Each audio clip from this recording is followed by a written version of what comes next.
Fala pessoal, beleza? Para quem está chegando aí agora, eu sou o Thiago, esse aqui é o meu canal Crítica Marxista. Hoje vai ser mais um vídeo daquela playlist lá de introdução ao marxismo. Eu vou discutir um pouquinho, né, a partir desse vídeo aqui do José Paulo Neto, o que é teoria e o método em Marx, né?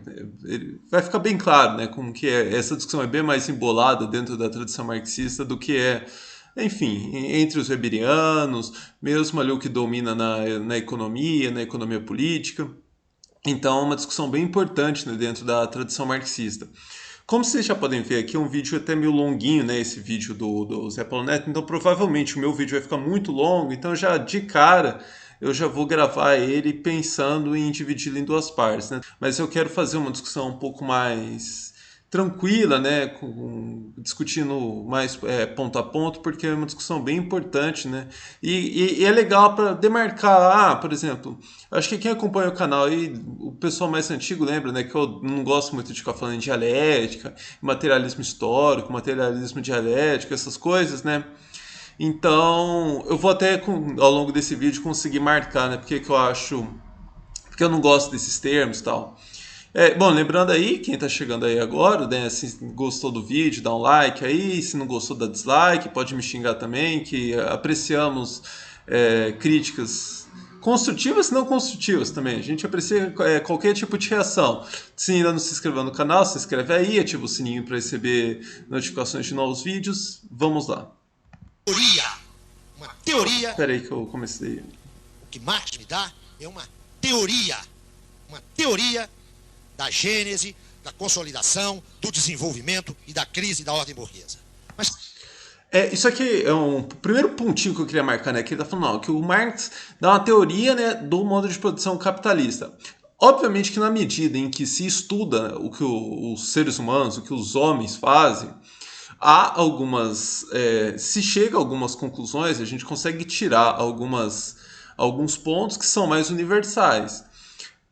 Só que a gente tem que ter essa perspectiva de que o objeto, né, preferencial do Marx é o modo de produção capitalista. Então é um primeiro ponto aqui que ele marca, porque tem toda aquela discussão, né, de que o Marx nos dá uma teoria da história. Eu acho que com relação a esse ponto específico aqui que ele está batendo. E para a gente também é importante demarcar isso aqui, porque como vocês sabem, né, para a tradição lá, para a economia vulgar, para a tradição liberal, né, ela confunde muito aquilo que é particular do capitalismo com aquilo que é a história da humanidade, né, do gênero humano. Leva aquelas categorias do capitalismo para todas as outras formas sociais, como se, enfim, todas aquelas formas sociais elas fossem formas que tivessem prenhas já do capitalismo, né? Então eu tenho que tomar cuidado em demarcar esses pontos aqui para a gente não cair nos mesmos vícios, né, dessas tradições que a gente tenta combater. caramba, o que é teoria? O que eu estou entendendo aqui por teoria? Porque se nós não tivermos um rigoroso esforço de precisar a carga semântica com a qual nós estamos trabalhando, nós vamos ver a mesma palavra, a mesma expressão, em contextos teórico-filosóficos radicalmente distintos e achar que elas são a mesma coisa. Não é? Todos vocês aqui sabem que a ação social para Weber, um tipo de ação social é objeto da sociologia. A ação social para Durkheim significa uma coisa completamente diferente. O que Marx entende por teoria não é o que Durkheim, não é o que o Weber concebe como teoria. Isso aqui é um ponto, eu acho que é algo que todo mundo passa quando começa a ler o Marx, né? Fala, pô, ou você tá lendo errado e entende muito fácil da primeira vez, se entendeu muito fácil da primeira vez, está lendo errado, ou é aquele susto, fala, nossa, isso aqui é muito difícil, né? E aí tem o pessoal que desiste. Nossa, vou contar uma história, eu estou mais próximo do pessoal da administração, pessoal da economia, né? É muito frequente. As pessoas, não, tem que conhecer aquilo que a gente vai criticar, né? Porque é meio que universal ali, estudante de economia e administração quer criticar Marx, né? Quer criticar a tradição marxista e tal. Quando eles vão começar com isso, eles vão lá, não, vamos ler o Marx aí para poder criticar. Rapidamente desistem, porque é exatamente isso que o Zé Paulo Neto está falando aqui. O significado que esses termos, que o Marx dá a esses termos, né? Ou a forma com que o Marx trabalha com teoria, com método, é muito diferente daquilo que, enfim, da tradição weberiana, da tradição do Durkheim, do positivismo. Então, é uma primeira grande dificuldade que a gente tem quando vai se aproximar da obra do Marx, né? Se tivéssemos que expressá-lo de maneira condensada e sintética, diríamos: eu vou pular aqui já para 1 minuto e 40, que ele vai ficar um tempinho aí escrevendo no quadro aqui para ele. Teoria é reprodução ideal. Vamos começar por aí. Então aqui só, como eu dou play, o que ele está falando aqui é o que é teoria para o Marx, né? Reprodução ideal, vamos lá. É uma reconstrução no plano das ideias. Para Marx, as ideias não criam coisa nenhuma. A razão não cria coisa nenhuma. Para usar a minha formulação direta, grossa e mineira, se a fé removesse montanha, os homens não teriam inventado tratores. Hã? Ele está falando aqui então que as ideações, que ideologia não serve para nada? Não. Está falando que a teoria não serve para nada? Não. O que ele está falando é o seguinte, que essas ideações, a forma com que a gente entende o mundo, compreende o mundo, só transforma o mundo na medida em que a gente verte em prática aquilo que a gente tem nas ideias. É toda aquela história do pôr teleológico lá do Lukács, que a sua ação vai ser mais eficaz na medida em que você compreende aquele objeto que você está manipulando. Então, sei lá, você vai quebrar um ovo. Você tem que ter o mínimo conhecimento, né, da forma de manipular, de como quebrar a casca, para não fazer um estardalhaço ali. Então, é esse o sentido, né, de que essas ideações, a forma com que a gente compreende a realidade, ela é pré-condição para que a gente atue sobre a realidade, mas as nossas ideias, quando aquilo que a gente sonha, ou mesmo aqueles sonhos que a gente carrega na nossa vida e é simplesmente um sonho, não serve para nada, a gente não busca transformar aquilo lá em práticas, então isso daí não serve para nada. Enfim, você pode dizer que cada dia você tem um sonho diferente e isso daqui, no máximo, vira assunto ali no café da manhã, mas as nossas ideias, quando guardadas só pra gente, não tem impacto nenhum no mundo. Para Marx, teoria é uma reprodução ideal no mundo das ideias. Reprodução por quê? Porque, na verdade, expressa algo que lhe é a essa imagem ideal, que lhe é ontologicamente anterior. É a reprodução ideal do movimento. Portanto, não é uma descrição. Não é.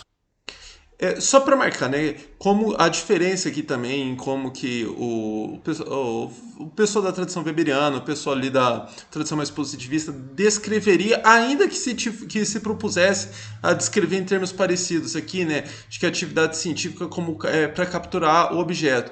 Mas veja aqui como que a própria linguagem também já é muito diferente, né, que é a ideia de reprodução ideal do movimento real. Por que reprodução? Por que movimento? Porque essa ideia, né, de que a realidade é processual. Isso aqui não é uma exclusividade, né, da concepção. Não foi Marx que descobriu que a realidade ela é processual. Mas talvez, né, o Marx, um dos primeiros, né, ou talvez um dos primeiros e os últimos, que conseguiu capturar esse movimento e levá-lo o tempo todo para quando ele está produzindo, né, para quando ele está pesquisando. Porque vamos dar nome aos bois, né? Tem no campo das ciências humanas, né, não só das ciências humanas, né, é um campo bem universal, a história da teoria dos sistemas. Eles vão falar bastante nisso, em totalidade, na relação entre as partes, processualidade, mas quando eles vão fazer pesquisa, eles acabam se aproximando daquele positivismo mais ortodoxo. Então, uma diferença marcante do Marx é que ele não só fala essas coisas, mas ele as leva, né, para quando está fazendo pesquisa. Uma fotografia do movimento do objeto real. E aqui, só como eu cortei no meio, né? O que ele está falando é o seguinte, né? Que a teoria ela não é uma fotografia do objeto real. Seria muito mais fácil se a gente conseguisse olhar para a realidade e já imprimir uma fotografia na nossa cabeça e imediatamente, né, capturar o movimento real. Não é tão fácil assim. É isso que ele está querendo dizer aqui. Aqui, em primeiro lugar, o materialismo de Marx. Eu lamento informar vocês, mas Marx era ateu e materialista, sabiam? tô meio chato, tô cortando muito, né? Mas é porque é importante enfatizar também com relação a isso, né? Não tem nem muito a ver com o objeto aqui do canal, mas que ateísmo e materialismo são duas coisas diferentes, né? O que mais tem, o que mais tinha, faz muito tempo que eu não acompanho isso, era grupo aí no Facebook de pessoal que se diz ateu que não tinha nada a ver com materialismo, né? Então, era um ateísmo idealista, existem essas coisas, viu? Desculpe, não é uma provocação, é só uma informação. Eu digo que isso também é meio óbvio, mas eu estou cansado de ver o jeito comungar e confessar, ou ir lá no seu culto, e depois se inspirar no capital. O Vaticano tem razão. Não dá para conciliar Jesus com Marx. Quando eu digo que o Vaticano tem razão, é que quando a teologia da libertação, que propunha uma socioanálise claramente inspirada em alguns referenciais marxistas, não era marxista, mas ela absorvia isso, o Vaticano disse: meninos, vão acabar com essa festa. Voto de silêncio para um, ameaça de exclusão para outro. Não pensem que o Papa e seus assessores é um cheio tolo, não. Ele sabe exatamente o que está fazendo. Aqui ele deixa, né, para retomar um tema até que eu já tratei aqui sempre muito rapidamente, né? Hoje não vai ser diferente, vai ser rápido de novo.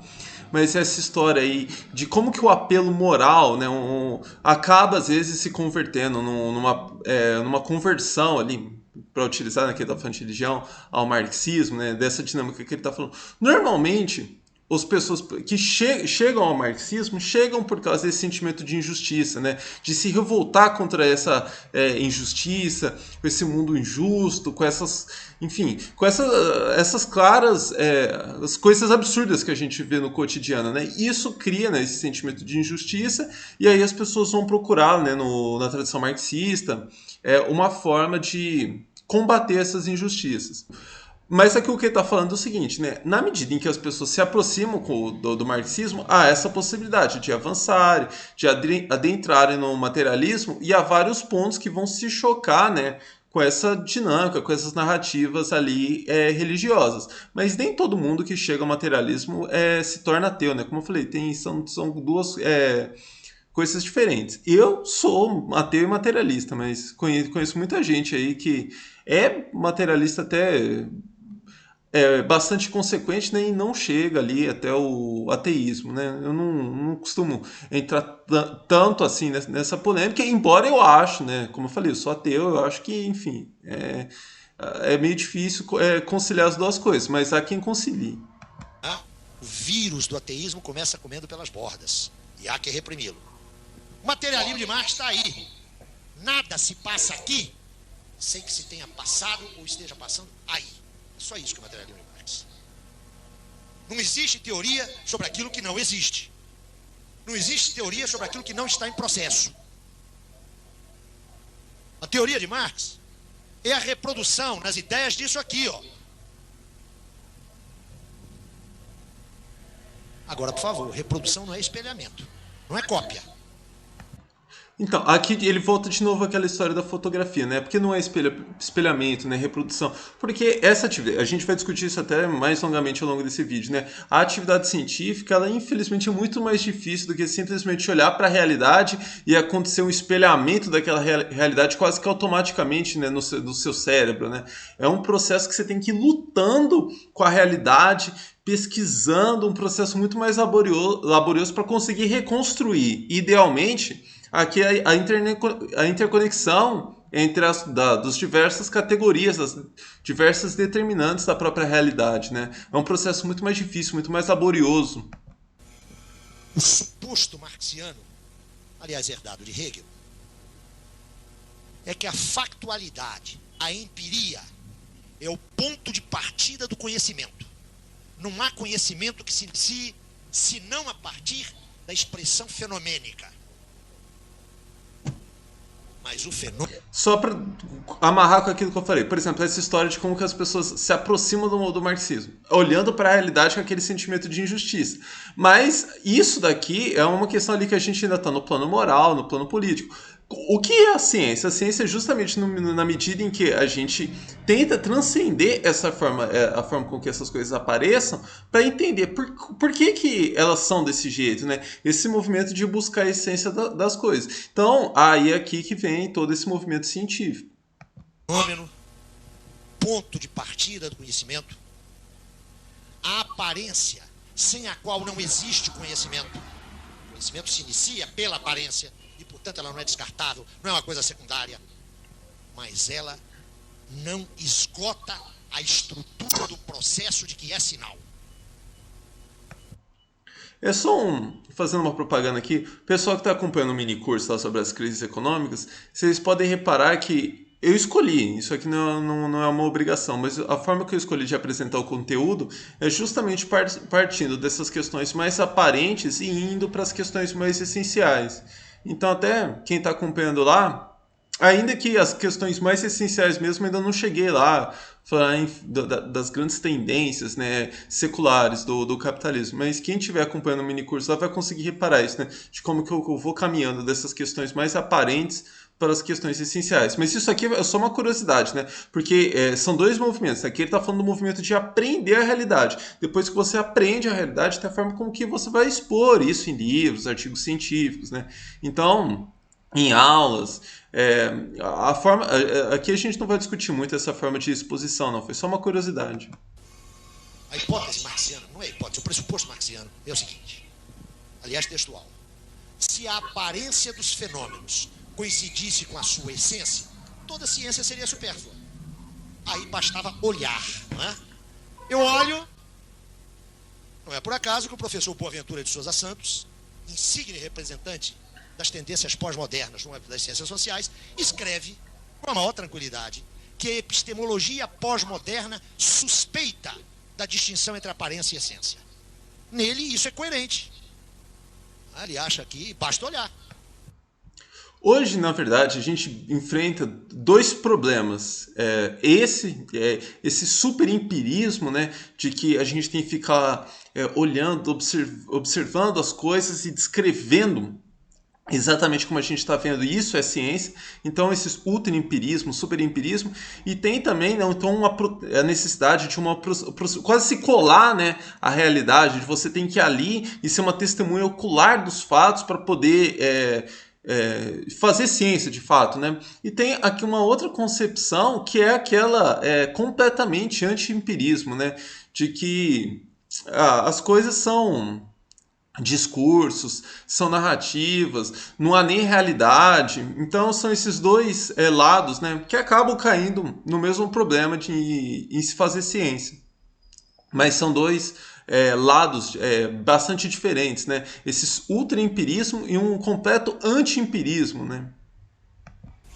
Coisa que na sua prática ele não realiza. Quando ele pesquisa e pesquisa bem. Quando ele se mete em epistemólogo, produz essas pérolas, né, que são muito dessa concepção ultra-empirista que hoje viceja nos meios acadêmicos, não é? Para Marx, a aparência é necessária ao conhecimento, é o ponto de partida do conhecimento. Mas ela, ao mesmo tempo que revela, oculta.